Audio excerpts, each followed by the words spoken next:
Hey everyone, I'm Pastor Eric Stetson of the Universal Church of the Restoration. According to the first chapter of the Bible, God said, "Let us create humankind in our image, both male and female."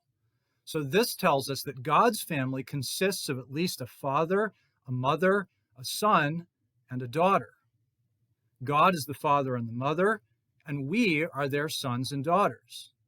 Adam and Eve represent male and female human beings in general, created as God's children. So we're all part of God's family. Now, when Jesus came and announced that he was the Son of God, people questioned him and they thought it was blasphemy.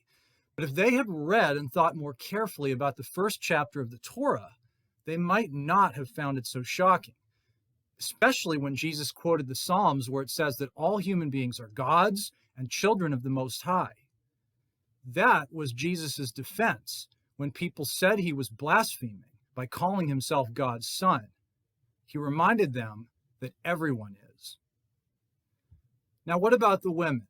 Well, women are God's children too, as Eve was from the beginning. But this hasn't been talked about as much because we don't usually think of a particular woman as the perfect example of the daughter of God, like we think of Jesus as the perfect Son of God. But wait a second. What's the deal with how Catholics revere the Virgin Mary and believe she was born without sin, just like Jesus?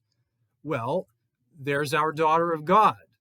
Catholics call her the Holy Mother, and she reflects the attributes of the Heavenly Mother, just like how Jesus reflects the Heavenly Father.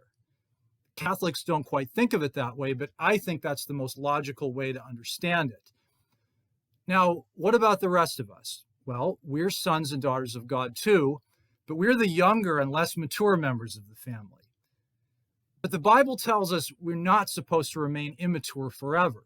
We're supposed to grow up into the full stature of Christ. As we all know, children do grow up after all.